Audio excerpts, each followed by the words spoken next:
ये वाक़या हमज़ा ने बताया था। उसका कहना था 2017 का वाक़या है, जब मैं और मेरा दोस्त फ़हाद सिंध के एक दूर-दराज़ इलाके में घूमने गए थे। हम दोनों को पुरानी जगहों और हिस्टोरिकल ruins एक्सप्लोर करने का शौक था, ख़ास तौर पर ऐसी जगह जहाँ लोग कम जाते हों। एक लोकल ने हमें एक पुराने किले का ज़िक्र किया, जो शहर से काफ़ी दूर था और जहाँ लोग आम तौर पर नहीं जाते थे। उसने हमें वार्न भी किया था कि वहाँ एक हिस्सा बंद है और लोग कहते हैं कि वहाँ अजीब चीज़ें होती हैं। पहले तो हमने इस बात को मजाक समझा, लेकिन अंदर ही अंदर क्यूरियोसिटी बढ़ गई थी। हमने डिसाइड किया कि अगले दिन सुबह वहाँ जाएंगे। रात भर हम इस एडवेंचर के बारे में बात करते रहे। फहद थोड़ा हेजिटेट कर रहा था, लेकिन मैं ज़्यादा एक्साइटेड था। हमें लग रहा था कि शायद कोई हिडन हिस्ट्री या सीक्रेट मिले। सुबह जल्दी उठकर हमने सफ़र शुरू किया। रास्ता लंबा और सुनसान था। जितना हम किले के करीब जा रहे थे, उतनी ही खामोशी बढ़ती जा रही थी। आखिरकार हम उस जगह पहुंच गए जहां से किला नज़र आता था। दूर से वो एक ब्रोकन और वीरान स्ट्रक्चर लग रहा था, लेकिन उसमें कुछ ऐसा था जो नॉर्मल नहीं लग रहा था। हवा बिल्कुल रुकी हुई थी, जैसे वक्त ने अपनी सांस रोक ली हो। हम दोनों ने एक दूसरे की तरफ देखा और बिना कुछ कहे अंदर की तरफ बढ़ गए। किले के अंदर घुसने पर पहला एहसास ही अजीब था। ज़मीन पर मिट्टी की मोटी लेयर थी, लेकिन उस पर कोई निशान नहीं थे, ना जानवरों के ना इंसानों के। दीवारें पुरानी और टूट चुकी थी, लेकिन कुछ जगहों पर वो बिल्कुल ठीक लग रही थी, जैसे किला अपनी हालत खुद कंट्रोल कर रहा हो। अंदर ठंडी हवा चल रही थी, जो कि बाहर के मौसम से बिल्कुल ही डिफरेंट थी। सूरज की रोशनी अंदर आती हुई भी डर लग रही थी। हर कदम पर हल्की सी गूंज होती थी, जो खुद ही वापस सुनाई देती थी। हमने किले के डिफरेंट हिस्सों को एक्सप्लोर करना शुरू किया। हर जगह एक ही जैसी खामोशी थी, ना कोई परिंदा ना कोई आवाज़। ये अननेचुरल था। फहाद धीरे से कहा मुझे, ये जगह नॉर्मल नहीं है। मैंने उसकी बात इग्नोर की और आगे बढ़ता रहा। मुझे लगा था कि हम किसी इंपॉर्टेंट चीज़ के करीब हैं। अचानक हमें एक कॉर्नर नज़र आया जो बाकी जगह से डिफरेंट था। वहाँ की दीवारें ज़्यादा स्मूथ थी, जैसे किसी ने बाद में उसे रिपेयर किया हो। उस पर एक पुरानी जंजीर लटक रही थी, लेकिन जंजीर बिल्कुल बहुत ज़्यादा पुरानी नहीं लग रही थी। ये कंस्ट्रक्शन ज़्यादा स्ट्रेंज था। हम दोनों वहाँ रुक गए और ठहर के वहाँ देखते रहे। हवा और ज़्यादा ठंडी हो गई हो जैसे। मैंने टॉर्च निकालकर दीवार पर फोकस किया। धीरे धीरे एक आउटलाइन नज़र आने लगी। वो एक पतला सा दरवाज़ा था। पहले बिल्कुल इनविजिबल लग रहा था, जैसे वो सिर्फ तब दिख रहा हो जब कोई उसे ढूंढने आए। फहाद ने तुरंत ही हमें वापस जाने का कहा, लेकिन मैं क्यूरियोसिटी अब तक अपनी पीक पर थी। मैंने जंजीर को हाथ लगाया। वो ठंडी थी, लेकिन अजीब बात ये थी कि उस पर ज़रा भी जंग नहीं था, जैसे किसी ने रिसेंटली यूज़ की हो। मैंने धीरे से उसे हटा दिया। उस वक्त हवा में हल्की सी वाइब्रेशन महसूस हुई, जैसे कोई चीज़ रिएक्ट कर रही हो। दरवाज़ा बिल्कुल खामोशी से अपने आप थोड़ा सा खुल गया। अंदर से हल्की सी रोशनी आ रही थी। ये बिल्कुल लॉजिकल नहीं था, क्योंकि अंदर कोई लाइट सोर्स नहीं होना चाहिए था। फहाद अब क्लियरली डर रहा था। उसने मेरा हाथ पकड़ा और रोकने की मुझे कोशिश की, लेकिन मैं रुकने वाला नहीं था। मैंने दरवाज़ा पूरा खोला। अंदर एक नैरो सा रास्ता जा रहा था। दीवारें स्मूथ और साफ थी। ज़मीन पर कोई मिट्टी नहीं थी। सब कुछ अननेचुरल तरीके से क्लीन था। हमने एक दूसरे को देखा और फिर अंदर कदम रखे। जैसे ही हमने अंदर एंटर किया, पहले कुछ सेकंड्स तक सब कुछ नॉर्मल रहा। फिर अचानक हवा बदल गई। टेम्परेचर थोड़ा वार्म हो गया और एक अजीब सी स्मेल आने लगी, जैसे पुराने लकड़ी के घरों की होती है। रास्ते धीरे धीरे वाइडन होने लगे और फिर एक कदम से वो ओपन स्पेस में बदल गया। हम दोनों रुक गए। जो नज़ारा हमारे सामने था वो समझ से बाहर था।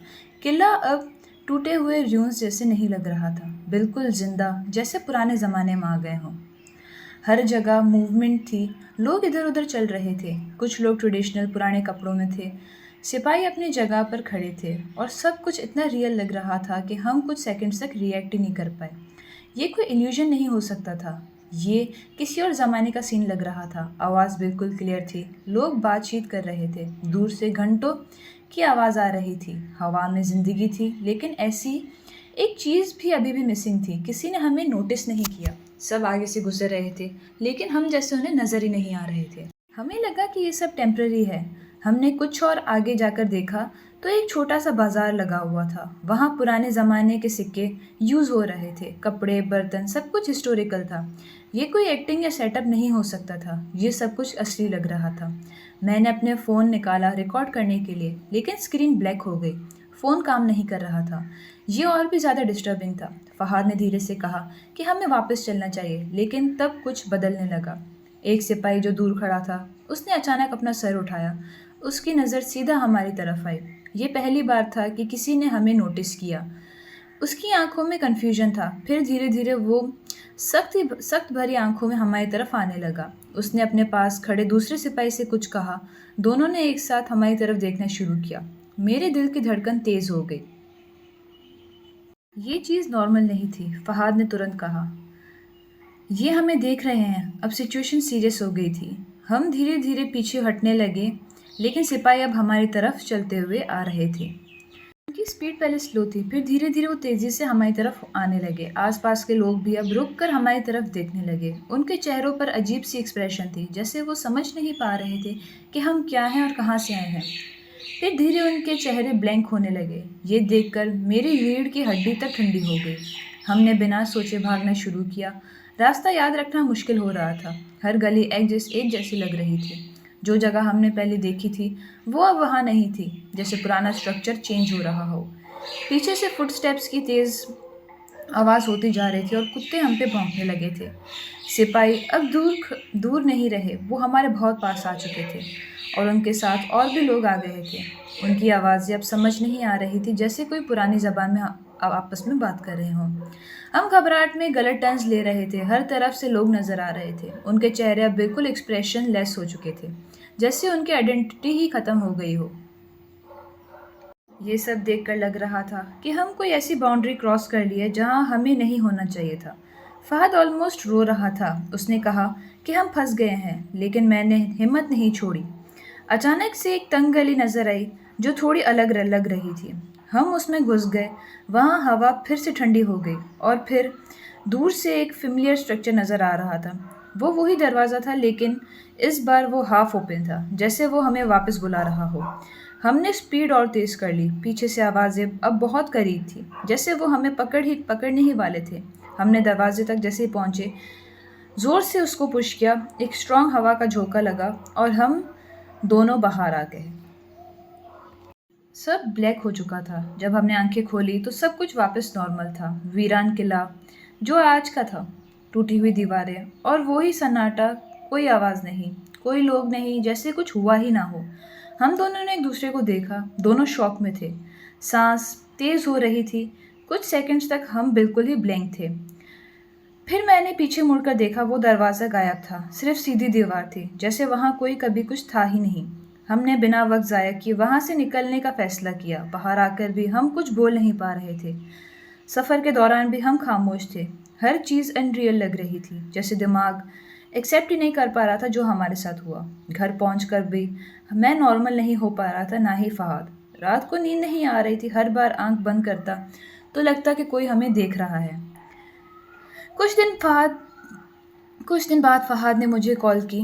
उसकी आवाज़ बहुत अजीब सी। उसने कहा कि उसके कपड़ों से मिट्टी गिर रही है, जो उसने वॉश भी की थी। मैंने कहा ये नॉर्मल सी बात है, लेकिन फिर उसने कहा कि उस मिट्टी में छोटे छोटे मेटल पीसेस भी हैं, जैसे पुराने सिक्के हों। उसने एक मुझे भी दिखाया। वो बिल्कुल कॉइन लग रहा था, जिस पर कोई अननोन नक्श था। मैंने उस कॉइन को हाथ में लिया तो एक अजीब सी ठंडक महसूस हुई, जैसे वो नॉर्मल चीज़ ना हो। मैंने उसे रख लिया, लेकिन उस वक्त के बाद बहुत ही अजीब चीज़ होने लगी, जैसे कोई मेरे रूम में चल रहा हो।